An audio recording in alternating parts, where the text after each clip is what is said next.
lan moom mooy délégation médicale.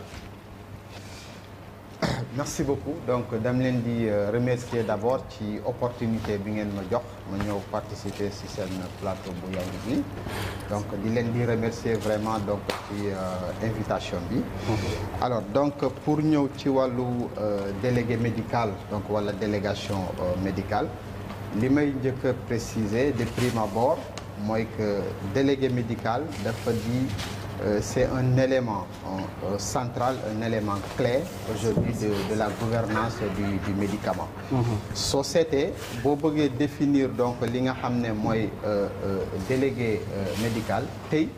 ñu bëri mën nañ la ci jox ay définition donc yu xaw a wuute tuuti. Donc day fekk rek ci orientation bi lay doon. Mais li gën a am solo tey bu fekkee dinaa définir donc délégation médicale ci sama li ma jàpp mooy définition bu gën a complet mooy définition bi nga xam ne dina boole li nga xam ne mooy mission actuelle u délégué médical su ko defee ma mën a wax rek ni un délégué médical est un auxiliaire de santé, un porte-parole et un ambassadeur, un représentant des laboratoires qui l'emploient. Alors sa mission aujourd'hui chez donc ce qu'on appelle communément les prescripteurs mën na nekk médecin infirmier wala sage-femme c'est de véhiculer des informations thérapeutiques donc en vue de favoriser des prescriptions mais de les aider surtout n'est-ce pas au bon usage en fait des médicaments. Beneen wàll bi mu am donc ñi nga xam ne ay pharmaciens lañ ñu bokk ci suñu cible bi donc si ñooñu délégué médical dina véhiculer li nga xam ne mooy les vertus donc de son produit. En fait pour favoriser mise en place produit bi au niveau de la pharmacie parce que xam nga bu médecin bi prescrire il faut que produit mu disponible au niveau de la pharmacie pour que consommateur final bi mën ko jël donc délégué médical bi tey dina nekk tam ki nga xam ne donc dina dem di négocier ay mise en place di négocier ay commandes mais dina nekk un acteur bi nga xam ne dina former donc ñi nga xam ne ñooy acteurs yi nekk au niveau de la pharmacie yi nga xam ne bu fekkee ne am na malade bi nga xam ne en première intention ci pharmacie bi la dem xëy na pour demander conseil mu mun a am taxawaay bi nga xam ne donc dinañ ko mën a jàppale donc mu am li ci des nga xam ne tey un délégué médical joue un rôle d'interface donc entre d'une part les laboratoires pharmaceutiques et les professionnels de la santé pour en fait aujourd'hui tout ce qui est effets secondaires nga xam ne c'est des effets peut-être qui découlent de l'utilisation des médicaments mu mën a nekk un acteur bi nga xam ne da koy remonter waat au niveau des laboratoires pharmaceutiques pour que ñu mën cee am taxawaay bi nga xam ne donc moo ci war loolu la ñuy wax en fait mooy le rôle aujourd'hui clé de la pharmacovigilance donc du visiteur médical nga xam ne aujourd'hui dafa am solo trop. D'accord, pharmacovigilance qui fait partie des missions de la direction de la pharmacie et du médicament DPM alors am na ci loo xamante ni bëgg nañ ko xam kon ki nga xamante ni moom mooy délégué médical comment est-ce qu'il est formé ak pour combien de temps ak fan lañ ko mën a former ba mu mën a am les aptitudes yi nga xamante ni tey mën na nekk servir interface entre laboratoire bi ak personnel médical bi. Voilà donc merci beaucoup donc en réalité comme ni nga ko waxee c'est un métier qui nécessite forcément une formation. Léegi durée de formation bi di nga gis ni que day xaw a varier parfois selon école yi. di nga gis école yi nga xam ne dañuy former donc délégués médicaux yi en 6 mois. ñii di former en 9 mois. ñii di former en 10 mois. donc day dépendre parfois ci école yi mais li gën a am solo ci formation bi mooy le contenu. Contenu formation bi dafa am solo. te en fait tey jii nii formation délégué médical formation d'approche par compétence la parce que ñu ngi ne c'est un métier mi-médical mi-commercial. nga xam ne délégué bi dafa war a am ay aptitudes dafa war a am ay connaissances scientifiques. et médicales donc en médecine en pharmacie donc ak yu demee noonu mais dafa war a am aussi ay compétences disons médicales. sur le marketing ak yooyu parce que en fait loolu mooy mën a tax mu mën a approcher. mooy mi-commercial voilà justement donc pour mën a jaay parce que en réalité c'est aussi une mission voilà donc de vente. Voilà donc tey jii nii écoles yi bëri nañu fii au Sénégal. Personnellement damay intervenir donc ci ay écoles pour formation délégués médicaux yi. Mais le NDSS aussi. Le NDSS waaw qui est une école nationale. Donc qui forme donc des visiteurs médicaux et moi j'ai été formé dans cette même école. D'accord. En 2010. Donc nous étions la première promo. Et je suis revenu en 2016, donc en tant que formateur dans la même école. Donc effectivement pour accompagner. Donc il y a aussi d'autres écoles yu émergé actuellement. Ça exemple nga quoi. Oui dañuy am des programmes assez importants. Donc mën naa ci citer peut-être 2 ba 3. C'est pas la peine. CEFAS wala d'accord. Alors donc NDSS bu ñu ko xoolee comme c'est une école nationale et que donc par concours.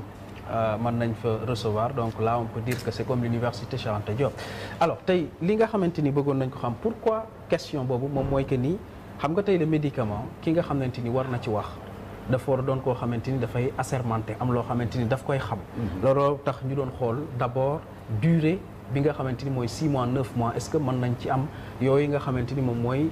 connaissance yu war pour ñu mën a wax loolu noonu ci wàllu garab mais beneen bi moom mooy tey ñi nga xamante ni dañu dugg ci métier mi. tey boo leen doon dessiner un guide pour que ñoom délégué médical bi xam fi muy teg tànkam xam li mu war a def ak exigence yi nga xamante ni moo ko ciy fekk buy génn parce que quoi qu'on puisse dire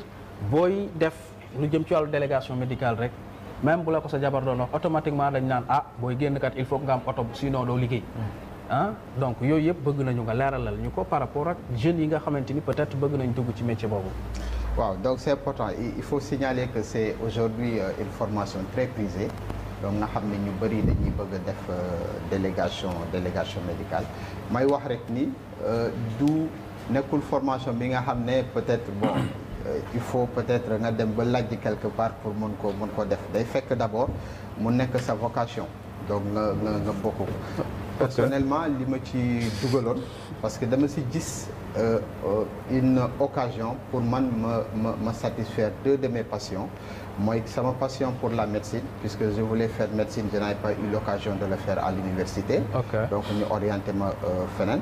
mais j'ai aussi quelque part une passion pour le commerce les affaires donc et tout et la visite médicale réunit en son sein donc tout cela man loolu moo ma ci dugal donc aujourd'hui bu fekkee damay jox donc conseil aux jeunes il va falloir ñu gëstu bu baax li nga xam ne tey mooy exigence su métier bi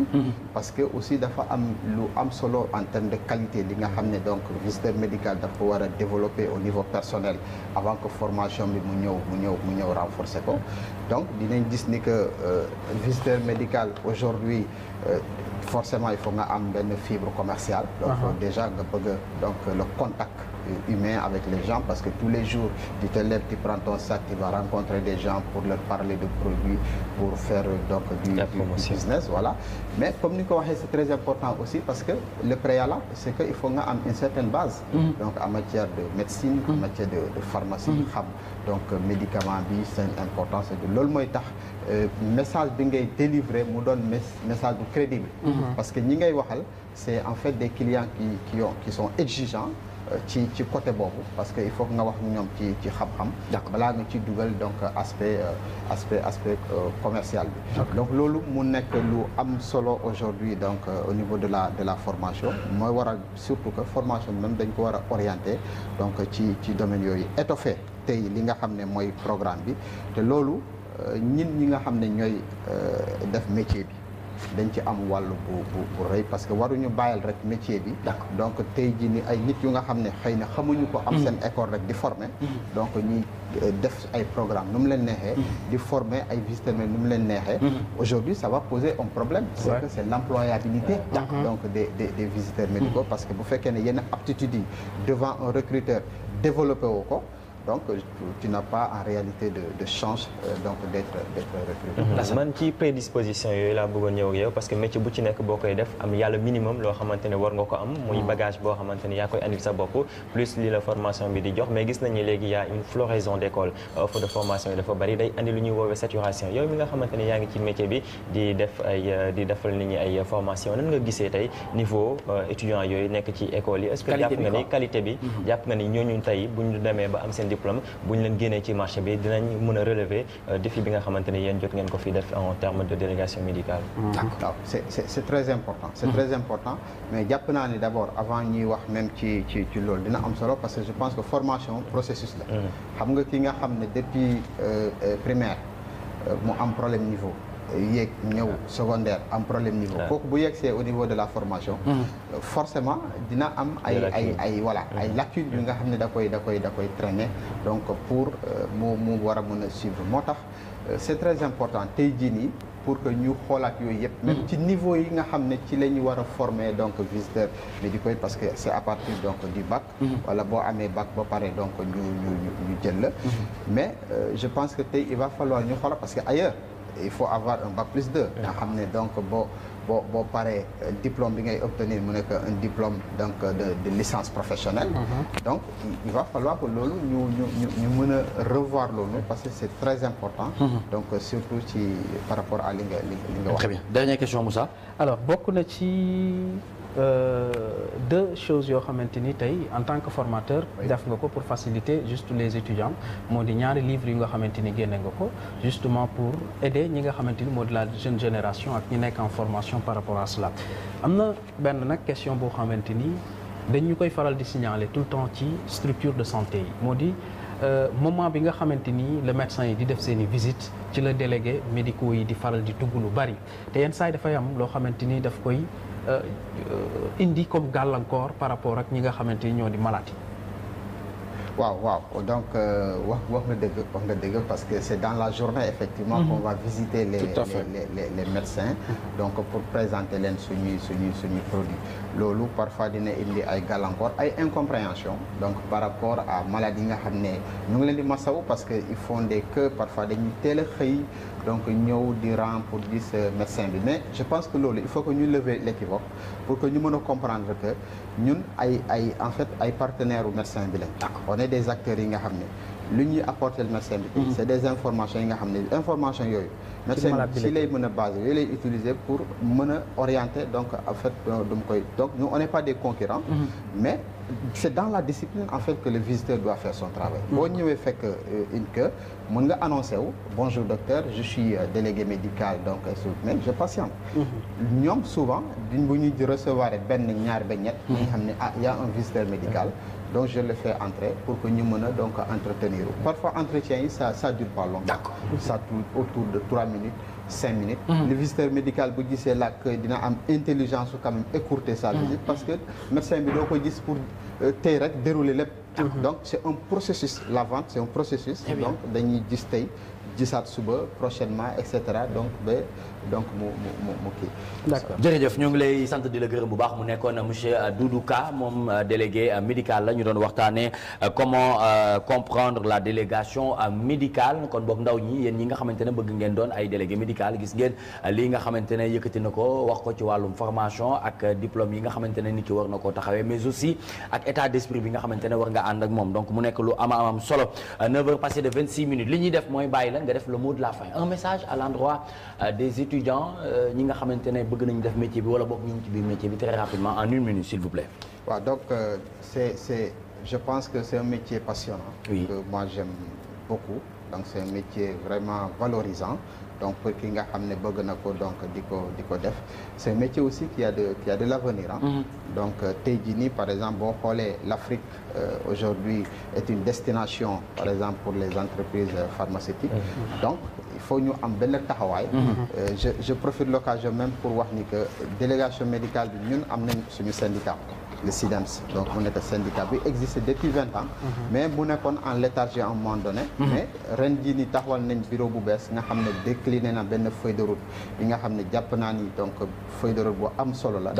dina rénover waat donc le métier du visiteur médical donc ci Sénégal fu may daanele rek mooy que comme ni mu ko Moussa Sène waxee j'ai produit 2 documents pour la formation pour améliorer aujourd'hui la formation. impression lañ lay yóbbu nga dem fekki saarakan bu ko defee nga fësal livre yi foofu ngeen waxtaanee ko bu baax parce que defe naa ne moom ak moom littérature moom foofu moom dana fa baax ngir sa livre gën a mën a am portée ngir ndaw ñi mën koo ut ba pare nag mën cee gëstu dafay am solo du dëgg inchallah ñoo fa yow yaay chéri Seynabou Diop Diédhiou Ka loolu la yàlla dogal ñu ngi lay sargal bu baax di la jaajëfal di la souhaiter de passer une agréable journée ci lépp li nga xamante ne moom ngay lijjanti ñu dem ci ki nga xamante ne moom mooy Paco Diatta balaa ñuy joxe vidéo dama bëggoon rek très rapidement nga wax ma